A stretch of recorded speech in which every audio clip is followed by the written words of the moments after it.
The morning started like any other London morning, grey, a little damp, the kind of cold that doesn't announce itself but finds the gap between your collar and your neck and stays there. I was standing outside the Victoria and Albert Museum with a coffee I'd already stopped tasting, waiting for my friend Priya, who was congenitally incapable of arriving anywhere on time. 45 minutes early, she'd said. We have to be 45 minutes early or we'll miss the good light. That was Priya. Photographer brain. Always chasing something the rest of us couldn't see yet. I didn't mind. I had the steps to myself, mostly.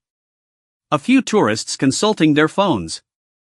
A pigeon doing that pigeon thing where it walks directly toward you with deeply unearned confidence. And, then, the street changed. Not all at once. It was more like the air pressure shifted. Like when a storm is coming and you feel it before you see it. A murmur moved through the small cluster of people near the museum entrance, a kind of collective intake of breath that nobody orchestrated but everyone contributed to. I looked up from my coffee. She was stepping out of a vehicle across the street. Now, I need to be honest here.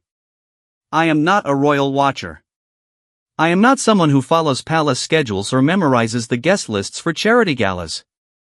I am a 31-year-old graphic designer from Leeds who was in London for a friend's exhibition and happened to be standing in the right place at what turned out to be a genuinely extraordinary moment.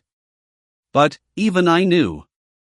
Even I, standing there with a lukewarm flat white and pigeon-related anxiety, felt something shift in my chest when I saw her.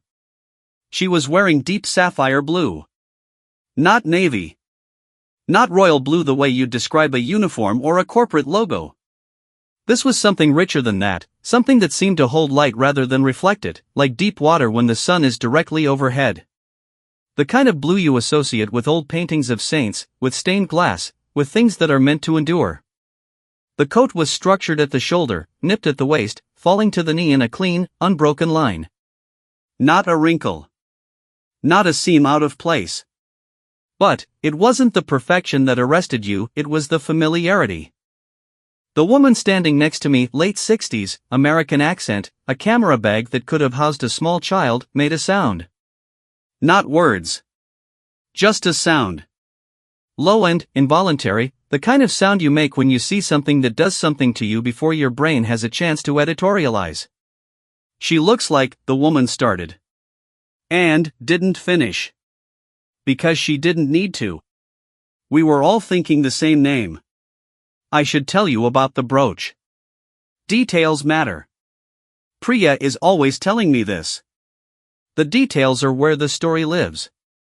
I'd rolled my eyes at her enough times to know the phrase by heart, but, standing there on those steps, I understood it in a different way than I ever had before. The brooch was small. Oval, set low on the lapel, catching the pale winter sun in a way that made it flash briefly, just once, like a semaphore signal. Later, when Priya finally arrived and I described it, she made me send her a photo I'd somehow had the presence of mind to take. She zoomed in on her phone and went very quiet for a moment. That brooch, she said finally, was Diana's. She said it the way you say something you're not completely sure you're allowed to say out loud. Reverently. Carefully. The way you handle something old and breakable. I looked at the photo on my own phone. At the figure in sapphire blue moving along the entrance walkway with that specific kind of posture, straight but not stiff, open but not exposed. The walk of someone who has been looked at so long they've found a way to walk through being looked at, without letting it flatten them. And, something about that brooch. Something about the deliberateness of it. The choice of it. It didn't feel like fashion. It felt like a conversation. The crowd had thickened by then, in that organic, London way, nobody announcing anything, nobody directing foot traffic, people simply gravitating towards something they recognized as significant without being able to say precisely why. 3 schoolgirls in green uniforms had stopped completely on the pavement, their teacher attempting the futile project of keeping them moving. An elderly man in a tweed cap had removed said cap and was holding it against his chest, which seemed to me one of the most quietly beautiful things I'd ever seen a stranger do. I found myself thinking about a photograph. I'm not sure when I first saw it, probably in a history textbook, probably in that glazed, half-present way you absorb images in school. A woman in a sapphire dress. Long earrings. A smile that looked like it cost her something. Standing not in a palace but among people, tilted slightly forward, as if the ordinary gravity that kept everyone else vertical had been slightly, uniquely recalibrated for her. As if she were always, perpetually, leaning toward that photograph. And this moment. Separated by decades. The blue connecting them like a thread you could follow backward through time. Priya showed up at 9:53, which was actually early by her personal historical standards. She took one look at the direction I was staring and she stopped walking mid-stride, her camera bag swinging forward from the momentum and hitting her in the hip. She didn't seem to notice. Is that yes?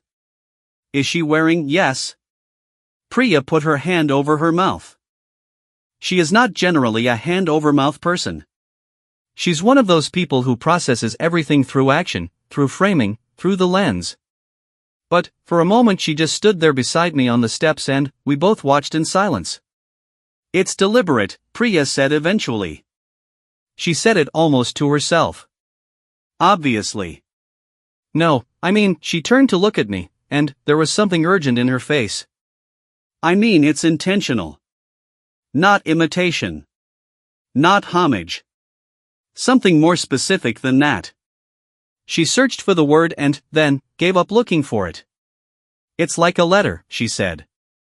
It's like she's writing a letter that doesn't use any words. I turned back toward the street. The figure in blue had paused at the entrance, and, for just a moment, one fraction of one unguarded second, I watched her turn her head and look out at the people gathered on the pavement and the steps. Not a performance. Not a wave. Just a look. The way you might look at a room full of people you love before you leave it. The elderly man in the tweed cap still had his hat against his chest. The three schoolgirls had gone completely still. The American woman with the camera bag was crying, quietly, into her scarf. And I understood, in that moment, what Priya was trying to say. It wasn't a costume. It wasn't performance. It wasn't even tribute, not in the way that word usually gets used, that slightly diminished, slightly retrospective meaning, the way you build a monument to something that is over. This was something more alive than that. This was someone saying, I remember. And, I want you to know I remember. And, I want you to know it still matters. In sapphire blue. With a small oval brooch catching the winter light. On a grey London morning that had stopped being ordinary about 45 minutes before Priya arrived. There is a bench on the south side of Green Park, not famous, not listed in any guide, paint a little peeled at the armrest, where old women come to sit on weekday mornings when the weather is cold enough to keep the tourists moving. I know this bench because my grandmother used to call it her bench, which was not technically accurate but which nobody disputed because she was 83 and had opinions about things that were shaped like facts. I was sitting on it the morning after, working through a croissant and thinking about nothing in particular, when the woman beside me said, "You were there yesterday, weren't you?" Not a question. A recognition. I turned. She was perhaps 70, perhaps more, with the kind of face that is finished being pretty and moved on to something more useful, a face that has done a lot of work and knows it. Silver hair, proper coat, shoes with a small heel because some women never stop. She was looking straight ahead at the park. "Outside the V&A, she said. "I saw you on the steps." "Yes," I said. She nodded once, the way people nod when they already knew the answer and just needed to hear it confirmed. "She looked like her," the woman said. She didn't say who. She didn't need to.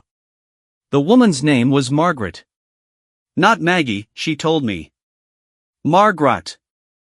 She'd been born in 1954, which meant she'd been 23 when the Silver Jubilee happened, 36 when Diana walked down the aisle, 38 when the photographs from Angola were taken and Diana crouching among the landmines in that protective vest, holding a child who hadn't been told yet that they were supposed to be afraid of the woman kneeling in front of them. "That's the one," Margaret said, when I mentioned it. "That's the one people think about when they think about what she was. Not the dresses. Not the parties. That. She took a sip from a thermos she'd produced from her coat pocket with the practiced ease of someone who had been having this particular park bench breakfast for longer than I'd been alive. "But, the dresses matter too," she said. "Don't let anyone tell you they don't." I asked her why. She looked at me like I was younger than I was. "There's a language," she said. "That's what you have to understand. There's a language that women have always had to speak because they weren't always allowed to use the other kind. The word's kind." She turned the thermos in her hands. "You dress a certain way, you stand a certain way, and you're saying things you're not allowed to say out loud. That's not vanity. That's not fashion. It's political. It's practical." She gestured vaguely southward, toward Buckingham Palace. Diana understood that. Better than most. She knew what she looked like standing next to someone in a certain color, at a certain event, on a certain day. She knew the photograph before it was taken. A pause. Not manipulative. I don't mean manipulative. I mean fluent. She was fluent in the language. I thought about the blue coat. The brooch. The way the American woman had cried. "And, Kate," I said. Margaret's expression shifted. Something warmer, something more cautious at the same time. "Kate," she said, as if trying the name in her mouth. "Yes. She's different. She's more deliberate. More constructed." She shook her head slightly. "I don't mean that as a criticism. I mean she thinks before she speaks. In the dress language." A small almost smile. "Diana used to feel first and think after. Sometimes that cost her. But, you felt it when she walked in a room. That feeling was real even when everything around her was theater." She looked at the bare trees. "Yesterday, though," she said. "Yesterday felt real too. I hadn't planned to spend my morning on a park bench hearing a 70-year-old woman decode the semiotics of royal fashion. Priya would have loved it. Priya would have turned it into a whole essay. But, I wasn't taking notes and I didn't have my phone out because something about the way Margaret was talking made recording it feel wrong, like trying to jar lightning." "The blue," I said. "It was exactly the same blue." "Not quite," Margaret said. "Close. But, not quite. And, I think that's the point." She looked at me. If she'd wanted to copy it, she'd have copied it. She chose close. She chose adjacent. She thought for a moment. Like quoting someone without quotation marks. Like saying, "I know this phrase, I've learned from it, and now I'm going to use it in my own sentence." She stood up from the bench with the careful economy of someone who has learned not to waste effort. "My daughter thinks I'm too sentimental about all of it," she said, tucking the thermos back into her pocket. "She says I make it too meaningful." "It's just clothes, Mum." She straightened her proper coat. "But, it's never just clothes," she said. "It hasn't been for centuries. They know that. They all know that. Even the ones who pretend they don't." She wished me a good morning and walked away through the pale park, her small heels making a precise sound on the path. I sat there for a long time after. The croissant had gone cold. I ate it anyway. That evening I called my mother. I don't know exactly why. We're not particularly close in the call you just because we're close in the way of people who survived the same weather and, know, without discussing it, what the other person understands. But, I called her and I told her about the steps outside the V&A, about the blue coat, about Margaret on the bench. My mother was quiet for a moment. "I remember watching Diana's funeral," she said. "You were too young. You were 6. I sat in front of the television and I cried for 3 hours and I couldn't tell you why, not exactly. I'd never met the woman. She'd never done anything for me personally." A pause. "But, she'd done something. I just didn't have a word for it." "What do you think she'd done?" I asked. "I think," my mother said slowly, she'd made a lot of women feel less alone in a world that told them to perform a happiness they didn't have. A longer pause. That's not small. That's not a small thing to do for people. I thought about the schoolgirls who'd gone still on the pavement. The man with his hat against his chest. The American woman weeping. People responding to a color and a brooch and a way of walking as though something old and important was being said directly to them. Maybe that's what yesterday was about, I said. Passing it on. Saying this still matters. She still matters. The thing she did still matters. My mother made a sound that wasn't quite agreement and wasn't quite disagreement. The sound of someone turning something over in their mind. Maybe, she said. Or maybe some things just, she stopped. Maybe some things just don't disappear. They find new places to live. I looked out my hotel window at the London dark. Somewhere south of where I was standing, the palace sat behind its iron gates in the same darkness. The same flags.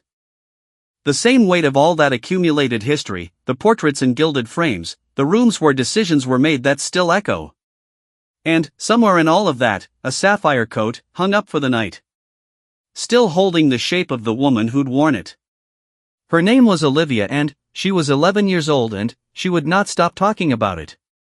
I found this out because one of the schoolgirls from the pavement, one of the three in the green uniforms who'd gone so completely still, ended up on the same tube carriage as me, still in that green uniform, still accompanied by a frazzled teacher who looked like she'd been managing the universe since approximately 7 a.m. and was no longer finding it rewarding.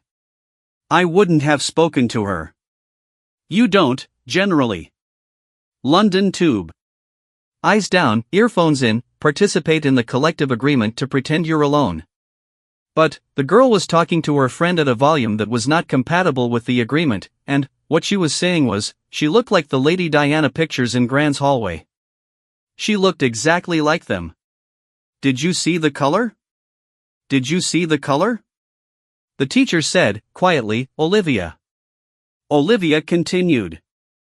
It was the same. It was the same blue. I know because Gran has a poster, it's not a poster, it's like a frame thing, and the blue is exactly that blue. And, she had a brooch. Gran wears brooches. She considered this. Gran says brooches mean things. That you don't just put a brooch on without it meaning something. The teacher, who I was beginning to respect enormously, chose not to tell Olivia that she was wrong. She just looked slightly out the window. Do you think she knows? Olivia asked her friend, who had the particular expression of someone who has heard this conversation in several variations for the last 45 minutes. Do you think she knows she looks like her? I got off 2 stops before them and I thought about that question the whole walk back to the hotel. Do you think she knows she looks like her? The innocent certainty in it. The assumption that knowing required acknowledging. The 11-year-old logic that said, if you did something on purpose, you must be aware you did it, and, if you're aware, someone must have told you, and, if someone told you, maybe you thought about it. What Olivia didn't have the vocabulary for yet, what Margaret on the bench had spent decades acquiring, was the idea that you can be fluent in something without talking about it. That the most precise communication sometimes happens in the negative space. The thing that is present by implication. The word that is said by not being said. The brooch. The blue. The angle of a shoulder at a public entrance. You don't do those things accidentally. Not at that level. Not with a team of people whose entire professional purpose is to understand that every choice is seen and, read and, cross-referenced and, will be written about and, photographed and, debated on breakfast television by people in coordinating chairs. Every choice is a sentence. Which means the question isn't whether she knew. The question is what she was saying. I spent the next day at Priya's exhibition, which was beautiful, which I will not describe in detail because this story is not about that. But, between installations I found myself in a corner talking to a woman named Helen who turned out to be a fashion journalist of many decades standing and, who, when I mentioned what I'd seen outside the V&A, laughed in a way that was not unkind but, was very specifically knowing. The sapphire, she said. Right. What do you know about it? She took a sip of her wine. What I know could fill a moderately sized article, which I may in fact write. She looked at me with assessment. What do you want to know? I thought about Margaret. About Olivia. About my mother on the phone. Why does it matter so much to people? I said. It's a coat. It's a color. Objectively, I know what I'm describing sounds slightly, it doesn't sound anything, Helen said. It sounds exactly like what it is. She turned her glass in her hand. You have to understand that for a very long time, centuries, not decades, the women in that family were decorative objects with political function. Full stop. They were not asked what they thought. They were not asked what they felt. They were positioned. They were photographed. They were dressed. She paused. Diana figured out, or maybe didn't figure out so much as felt out, that she could use that. She could take the object status and turn it into a transmitter. Every event, every appearance, every carefully chosen piece of clothing became a broadcast. To people the institution had never bothered to speak to. Sick people. Grieving people.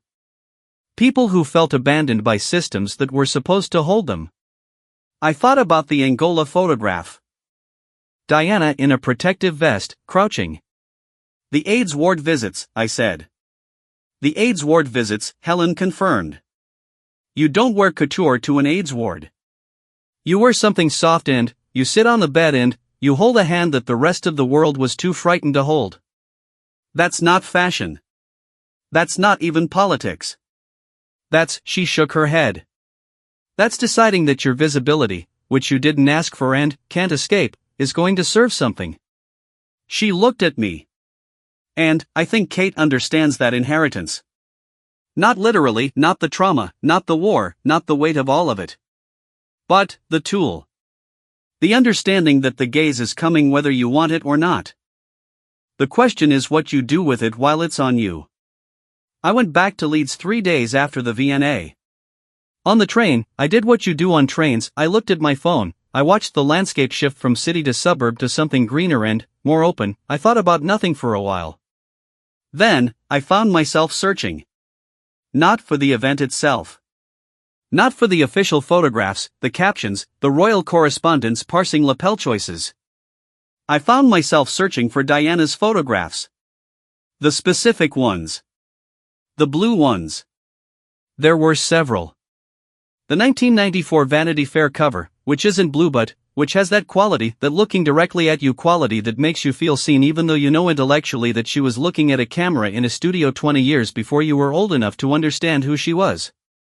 The 1981 engagement announcement photograph, which is blue and, in which she looks young in a way that reads now as heartbreaking, knowing what comes after. The photographs from the Serpentine Gallery. The photographs from state visits where the blue says something specifically diplomatic about the country she's visiting and, the country she represents and, the relationship between them. She knew. She always knew. And, looking at those photographs and, then, closing my eyes and, seeing the figure outside the VNA, the contemporary blue, the contemporary posture, the decades between them collapsed to the width of a brooch and, a color choice, I thought about something Priya had said. It's like she's writing a letter that doesn't use any words. A letter to who, though? Not to the cameras. Not to the journalists. Not to the breakfast television presenters. To Olivia, 11 years old in a green uniform, whose grandmother has a framed photograph in her hallway. To Margaret on the green park bench who remembers the Jubilee and, the Angola photographs and, watching the funeral and, crying without being able to say why. To my mother, who said, maybe some things just don't disappear. They find new places to live. That's who the letter was for. The people on the pavement who felt something they couldn't name but, recognized anyway. The ordinary crowd on an ordinary grey London morning. Who looked up. And, saw. My grandmother had a jewelry box. Wooden, painted green, one of the hinges slightly loose so it opened with a particular resistance that I can still feel in my hand if I think about it hard enough.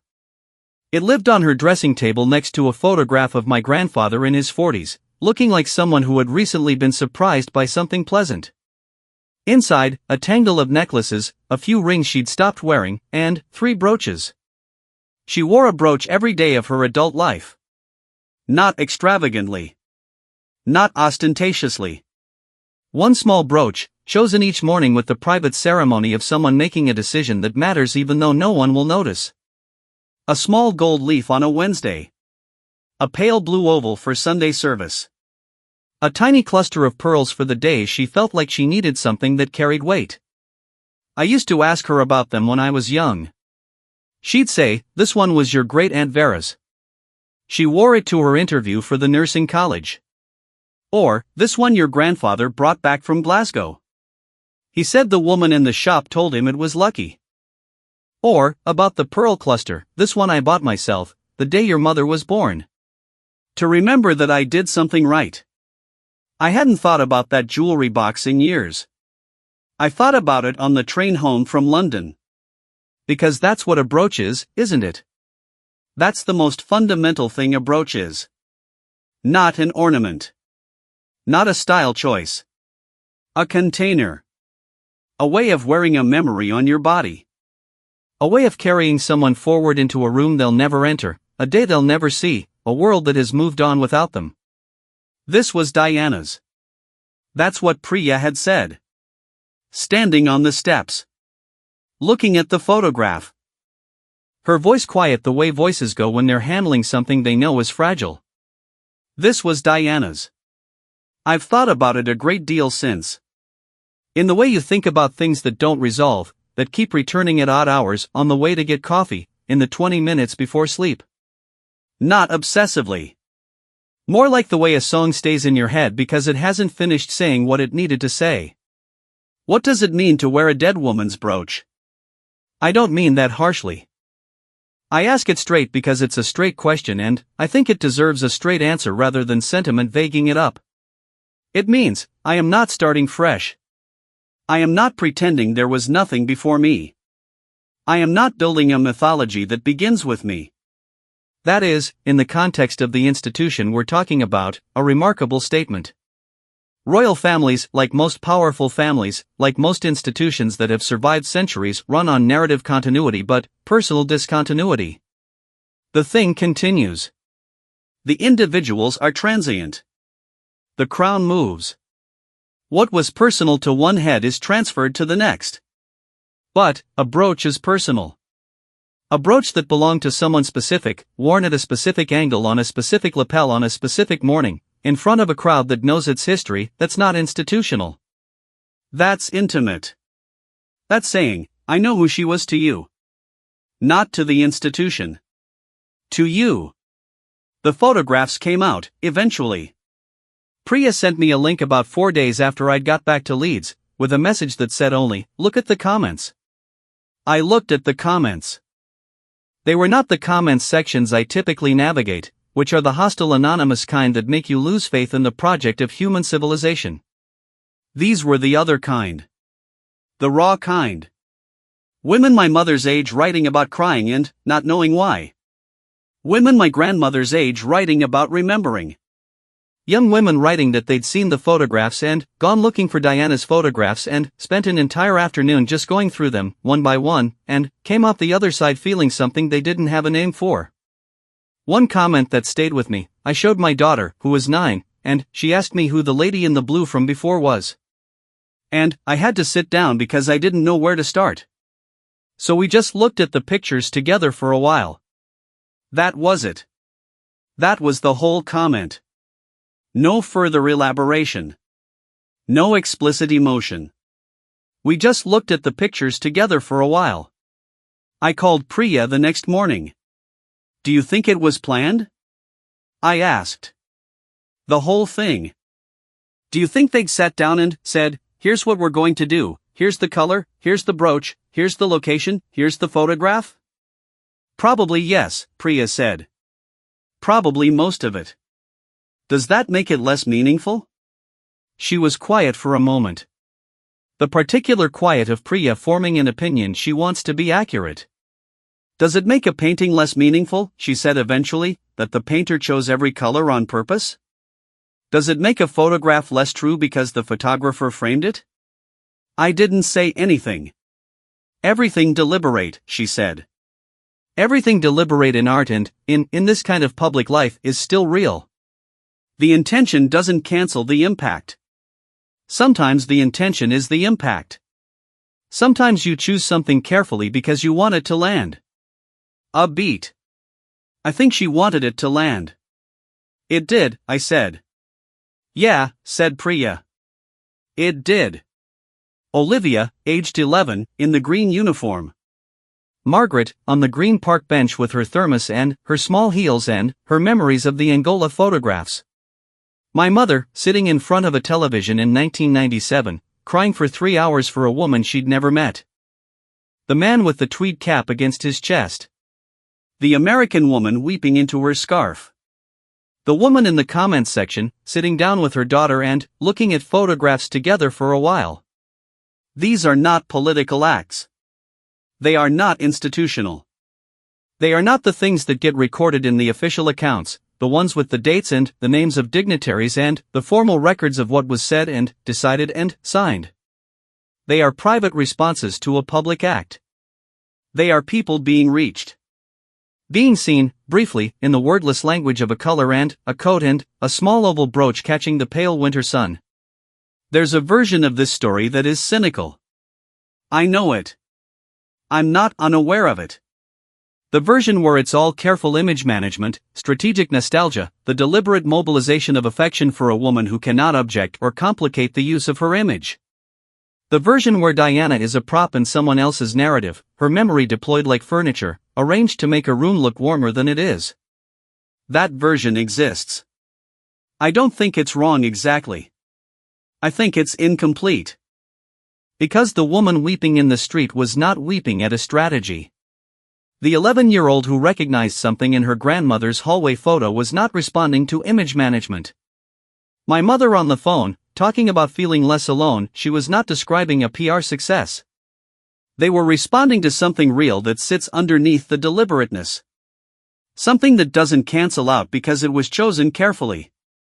Something that persists because it was true once, and things that were true once have a habit of remaining true in the people who carried them. Diana was real. What she did was real. The gap she left was real.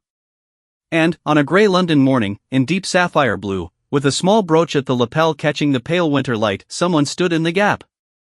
Not to fill it. You can't fill it.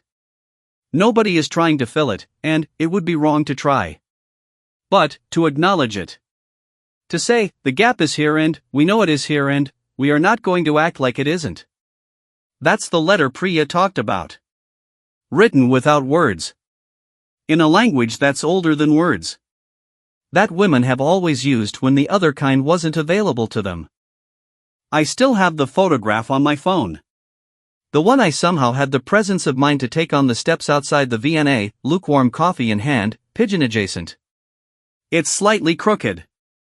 The light is a bit off. Priya, professional that she is, has gently described it as impressionistic. But, you can see the blue. You can see the woman in it, mid-movement, caught between one thing and the next. And, if you know the other photographs, the ones from 3 decades before, the ones in your grandmother's hallway, the ones in your memory from childhood, you can see it too. The thread. The unbroken, sapphire blue thread running from then to now. It doesn't resolve anything. It doesn't fix anything. It doesn't answer the hard questions or lighten the complicated weight of that family's history, which is long and heavy and not uncomplicated. But, it says, we remember. And, sometimes that is enough. Sometimes that is, in fact, everything. End of part 4.